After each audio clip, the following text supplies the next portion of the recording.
인문학을 아는 의학 이야기 김민서 머리말. 의대 졸업 후 의사로 사회의 첫 걸음을 내디뎠지만 마음 한쪽 구석에는 언제나 어렸을 적 꿈에 대한 동경이 사라지지 않았다. 너무 오래되었을까? 처음에는 무엇이었는지 잘 생각도 나지 않을 정도였다. 그렇게 꿈까지 잊어버리고 살고 있었던 걸까? 몇 번의 시도 끝에 다행히 대뇌 한쪽 구석에 깊이 자리 잡아 있던 그것을 다시 빼올 수 있었다. 선생님이라는 어렸을 적 꿈을 실현하기 위해 인근 대학교 간호학과 시간 강사의 문을 두드렸고 그 후 8년간 최소 주 6시간 최다 주 12시간 외래 교수라는 또 다른 직업은 나의 삶을 무척이나 보람차고 즐겁게 만들어 주었다. 강의 중 또렷한 눈망울로 나를 바라보는 학생들과 학기가 끝난 후 학생들의 강의 펜가스를 읽을 때야말로 내가 살아가는 또 다른 의미가 아닐까 할 정도로 학생들을 가르치는 생활은 정말 좋은 시간이었다. 그런 나의 강의 생활 속에서 정리했던 여러 가지 의학 이야기들을 경주신문에 칼럼으로 연재하게 되었고 그 기간도 벌써 1년이 훌쩍 넘었다. 강의는 음성 언어로 이루어지지만 신문에 기사를 쓰고 책을 출판하는 등의 일은 문자 언어로 행해진다. 다른 듯 하면서도 어쩔 수 없이 한 몸인 양면, 신문에 게재한 글들을 하나 둘씩 모았고 그것을 이제는 단행본으로 출판하게 되었다. 지금까지 보고 듣고 읽었던 의학은 사실 너무 딱딱하고 사뭇 지겨워지는 면이 없지 않다. 의학과 질환에 대한 글이라고 하면 정상, 진단, 치료, 예후 등 차갑게만 느껴지는 서술만이 생각날 뿐 가슴 깊숙한 따뜻한 맛이 없었다. 이런 경향을 가급적 배제한 부드러운 접근을 시도해보았다. 인문학이 바로 그런 분야다. 당장 지금 새롭게 만들어진 그런 첨단을 달리는 학문이 아닌 아주 옛날부터 있어왔던, 그렇게 인간에 의해 만들어졌지만 오히려 인간에게 더 큰 영향을 끼치는 바로 그런 분야. 인문학을 아는 의학 이야기라는 제목도 거기서 비롯되었다. 보다 쉽고 부드럽게 편하게 어디선가 한 번쯤은 들어봄직한 그런 소재들을 모으고 재미있게 다가가는 의학 이야기라는 뜻으로 쓴 말이다. 다양한 동기와 이유로 이 책을 선택해 주신 독자분들께 고개 숙여 감사드린다. 모쪼록 그 동기를 충족할 수 있기를 간절히 기대한다. 마지막으로 수준 높은 감수 작업을 해주신 나의 아버지, 대구 카톨릭대 국어국문학과 김동수 명예교수님과 어려운 때에 출판에 응해주신 캐포이 북스 관계자분들께도 감사히 인사를 드린다. 현대자동차 산업보건센터 진료실에서 눈은 왜 두 개일까? 인간의 눈은 두 개다. 이것은 꼭 인간에게만 해당되는 말이 아니다. 인류가 속해 있는 포유류를 넘어서 조류, 파충류, 양서류, 어류 등 모든 척추동물의 눈은 두 개다. 어디 척추동물 뿐일까? 정갈과 같은 절지동물, 지네 같은 다지류, 가장 많은 종이 속해 있는 곤충류, 이와는 또 다른 분류인 거미류, 낙지와 같은 연체동물 등 지구상에 있는 대부분 거의 모든 동물의 눈은 모두 두 개다. 잠자리와 같이 수많은 눈이 있는 동물들도 있지만 잠자리 역시 수많은 눈이 두 곳에 걸쳐 모여있는 두 개의 눈이라고 설명할 수도 있다. 가끔 눈이 하나인 생명체에 관한 이야기가 있긴 하지만 이는 실제가 아닌 외눈박이 도깨비와 같은 상상 속의 존재이며 새 눈을 가진 생명체 역시도 실존하지는 않는다. 왜 눈은 모든 동물에게 두 개인 것일까? 한마디로 설명하면 눈의 기능은 두 가지이다. 크기를 판단하고 또 거리를 가늠하는 기능, 크기를 판단하는 데에는 한 개의 눈으로도 가능하지만 거리를 알아보는 기능은 두 개의 눈이 필요하다. 거리를 파악한다는 것은 3차원적으로 느낄 수 있다는 뜻이다. 두 눈은 입체적으로 사물을 판단할 수 있게 되어 생존율을 높이는 데 큰 기여를 하기도 한다. 그렇다면 또 다른 의문이 든다. 사물을 입체적으로 보기 위해 눈이 두 개가 있는 것이 한 개뿐인 것보다 더 유리하다면 왜 눈이 세 개, 네 개가 있지는 않은 것일까? 눈의 기능은 상당히 복잡하고 까다롭다. 게다가 눈으로 보는 것으로 끝나지 않고 내가 이를 재해석한다. 그래서 똑바로 걸어가다가 눈앞에 낭떠러지가 보인다면 낭떠러지를 보는 것에 그치지 않고 본능적으로 다른 곳으로 피하는 행동을 보이게 되는 것이다. 그랬을까? 동물들의 눈은 다른 장기들에 비해 뇌와 가장 가까운 부위에 있다. 인간에게 눈은 특히 각별하다. 외부의 정보를 입수하는데 눈의 비중은 절대적이기에 의존도 또한 엄청나다. 시각장애인들의 생활은 어떨까? 이들은 다른 사람의 도움을 받으면서 생활해야 한다.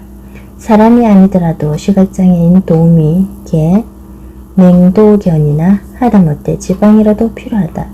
안전함과 편리함을 극대화한 현대사회도 이를 진대 수렵과 채집으로만 생활했던 기나긴 원시 시대의 시각장애인은 과연 어떻게 살았을까? 분명히 오래 살지 못했을 것이다. 스스로 음식을 구하기는커녕 천적을 제대로 방어하지도 못했을 테니까. 이렇게 생존에 절대적인 영향력을 발휘하는 눈이기에 그 눈의 복잡한 기능들은 점점 더 발달했고 이는 동전의 양면처럼 눈을 만드는데 더 많은 에너지를 투입할 수밖에 없게 되어버렸다.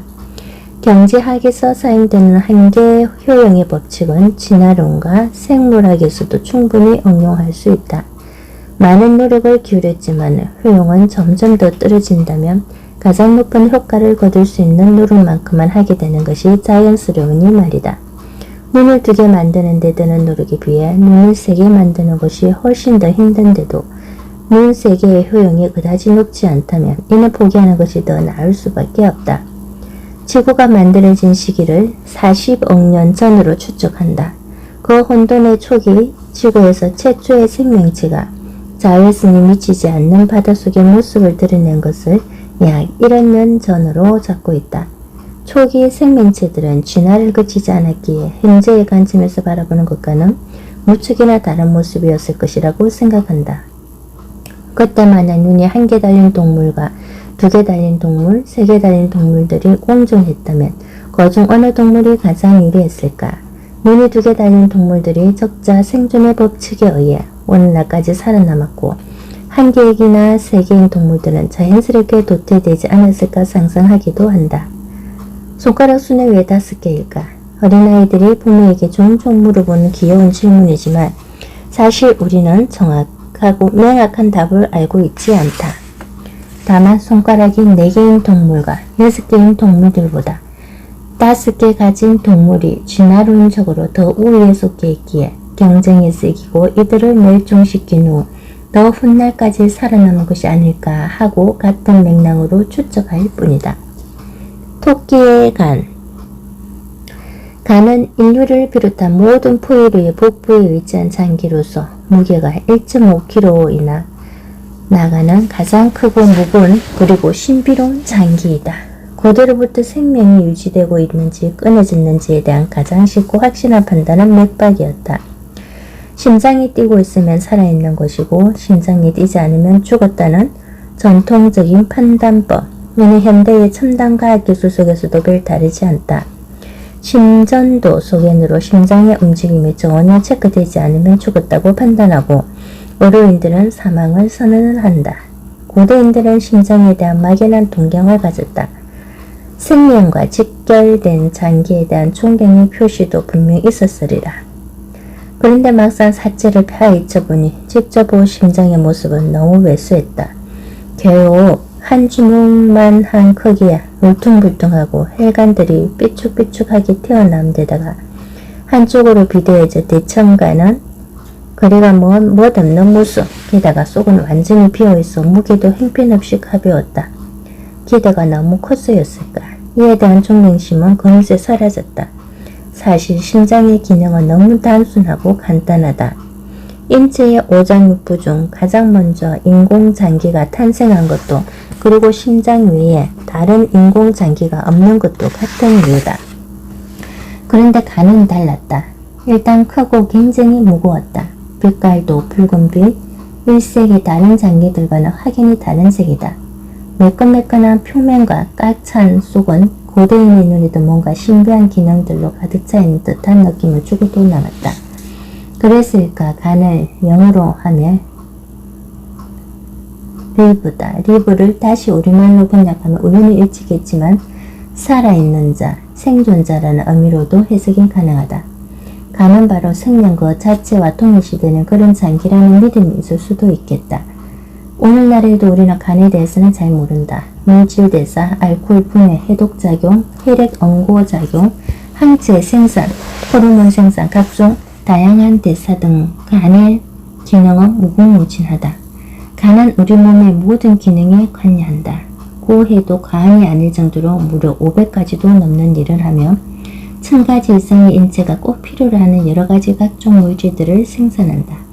한 가지 분명한 사실은 간에 대해서는 연구를 하면 할수록 지금껏 몰랐던 새로운 기능들이 속속 밝혀진다는 것이다. 너무 중요했으니까 간에는 다른 장기에는 없는 굉장히 독특한 특징이 있다. 신장을 이식할 수 있는 이유는 사람은 신장을 2개 가지고 있으니 한 개는 타인에게 줄 수 있는 여유가 생긴다. 그런데 하나밖에 없는 간은 어떻게 이식이 가능한 것일까? 기능이 너무나 많아 인공간은 아직까지 상상도 해볼 수도 없을 정도로 복잡한 장기인데 그런 간을 다른 사람에게 어떻게 떼어줄 수 있는 것일까? 간은 스스로 증식하는 특별한 능력이 있다. 전체 간의 15%만 있더라도 다시 100%로 증식해내는 기능은 참으로 놀랍다. 이 때문에 간은 이식이 가능하다. 만약 이런 기능을 다른 신체에도 활용할 수 있다면 각종 사고로 인한 사지절단 환자라도 다시 일상생활로 복귀하는 것도 충분히 가능할 텐데 말이다. 이 분야의 빠른 발전을 기원한다. 우리 옛날 이야기 중에 토끼전이 있다.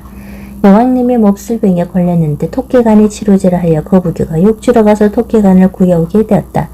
그 사실을 모른 채 받으러 간 토끼는 본인이 죽게 되자 내 간은 중요해서 우리 집에 따로 모셔놓고 있다는 재치를 발휘하여 도망치게 된다는 이야기다. 참으로 예사롭지 않은 토끼의 대답이다. 내 간은 다른 장소에 따로 보관할 수 있다는 데다. 우리 선조들도 간의 정식 기능에 대해서는 이미 알고 있었는지도 모르겠다.